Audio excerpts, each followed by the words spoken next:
I was born in Decatur, Illinois. It's kind of interesting because I spent my first day there and my last day there in the same exact place. It was the hospital that I was born in was later converted to jail. So my last day in Decatur I spent in jail, but it was actually the same place I spent my first day.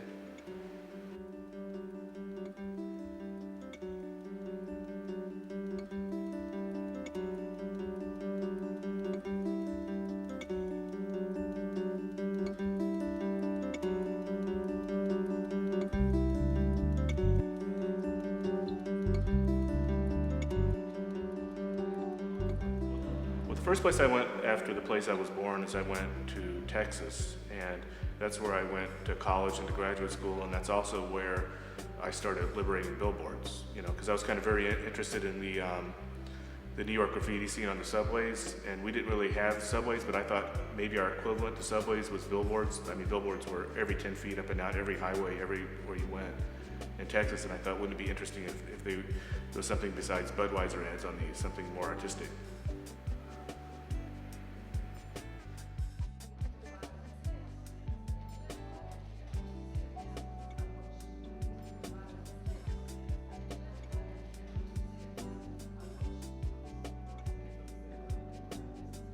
Before I moved to New York, I was completely obsessed with the graffiti movement, Crash Days, Lee Kanonis, Lady Pink, Futura 2000. But I actually came to New York in 1986, so the whole art scene just collapsed.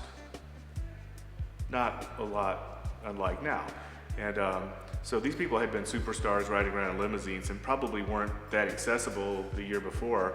But when I came, it's like their career just ended. There was an article in the Village Voice that said "Graffiti Art Rest in Peace" by Elizabeth Hess, and it just suddenly they just weren't selling anything anymore, and they couldn't get shows, and the whole thing just ended very quickly. So I started curating shows of all my favorite artists, which kind of put me in a situation where I got to be really good friends with everybody. Yeah, it was really fun. I mean, I was really excited that I could be a contemporary of those guys, To be a street artist, basically you just have to do stuff on the streets.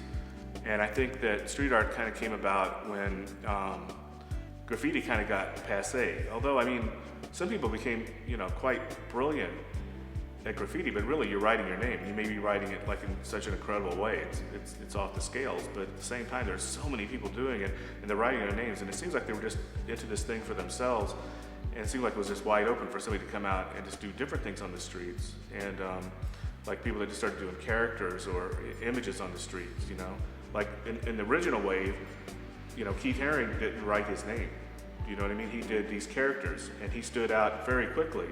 And Richard Hamilton did the weird shadow figures, and those guys that did something that was kind of more art and less, self-promotional, here's my name in weird gridlock letters. Those guys, jumped to the head of the class very, very quickly. And then graffiti re-emerged, about 7 years ago. And actually it was kind of nice because they brought back Futura and all those people that had been kind of lost in the wilderness for a while. The next generation brought them back. And the graffiti was incredible, but it was just kind of like this oversaturated environment that it was right for somebody like, say, Banksy to come in and just do something that's image-based, clever, and they're going to go straight to the front of the line because, they're so different than what everybody else is doing. So most of the time I've done stuff, I never, did my name or anything like that, but I just did kind of, it's art on the streets. It's not, you know what I mean? And it's using that kind of environment.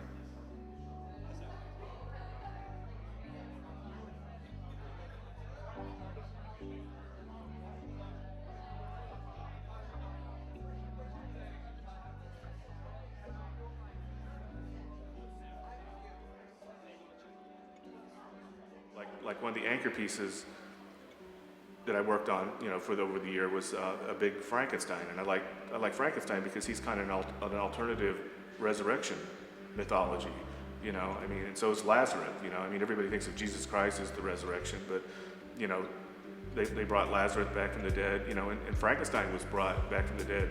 So the way I made the painting is it's made up of like sheets of the Bible and the Lazarus story in the Bible and a lot of old weird illustrations and a lot of comic books and science fiction stuff and things that dealt with all these resurrection mythologies, and then they're all kind of like sewn together into a big collage and then painted on top of. So it's kind of like everything's put together from all the stuff that was kind of disregarded before,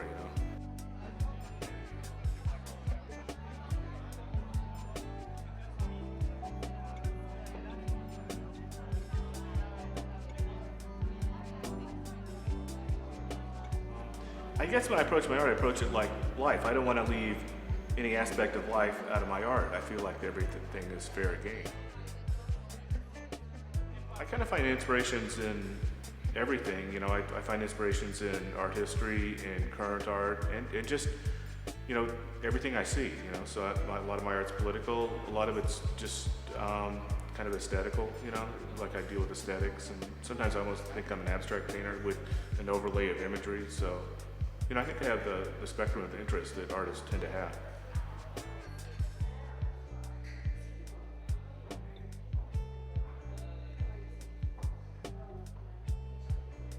My whole generation of artists, the pop surrealists, we all came from a downturn. We all came into the art world when the money was gone. And we spent a lot more time on our paintings. Like everybody in the early 80s, you know, which they were making, you know, usually you got up in the morning, you made a painting, and you had to be done with your painting by noon and out hustling and trying to sell it. And all the paintings now don't hold up that well because they look like we're just kind of slapdash shit, you know?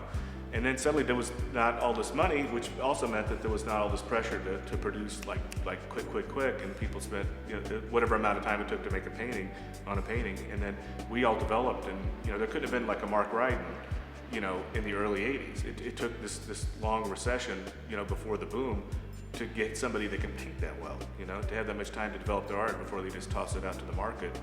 So, you know, I feel like that we were created by a recession, and probably this recession will kind of get rid of a lot of the slapdash artists and create a new generation of really competent artists.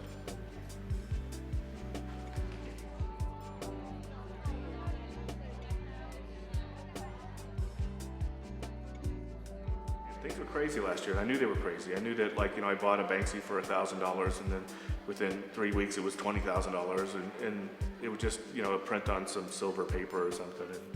So I knew that things were crazy, you know, and I'd seen this in the 80s, and I watched it all just crash. And I knew it was about to crash, so I kind of thought, well, by the time I have the show next year, the art scene's gonna be, you know? So, well, what happens, you know, when things crash, then everything kind of starts new, you know? And sometimes you can take advantage of things because it kind of clears out all the wannabes or the people like at the very end of the cycle, like all these people jump into the art world just because suddenly it's just easy money. And it gets all cluttered up with these people who aren't really artists and you know, wouldn't be artists unless there was just so much money involved in it. And then suddenly, you know, the field gets cleared, and then the only thing left standing are the big oaks, you know. And so it's in a way, it's kind of an exciting time.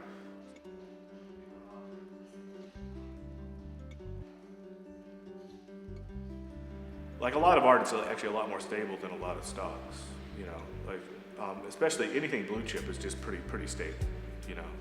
It's a Picasso's going to be a Picasso, a de Kooning is going to be a de Kooning, you know, and they're not making it anymore. But other things, you know, are kind of iffy.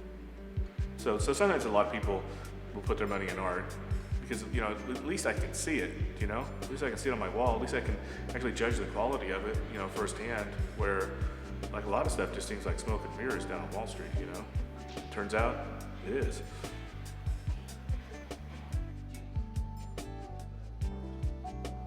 There was a turning point in my life where I felt like that I really needed to step up and contribute something to all this and not just, you know, be a spectator.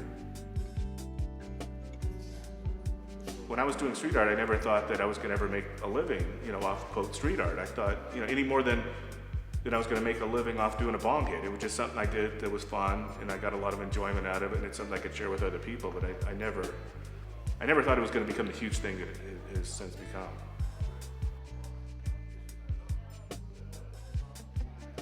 I think that I would be insane if I didn't make art. I think that it just soothes me so much, and it's just something I can't wait to get back to.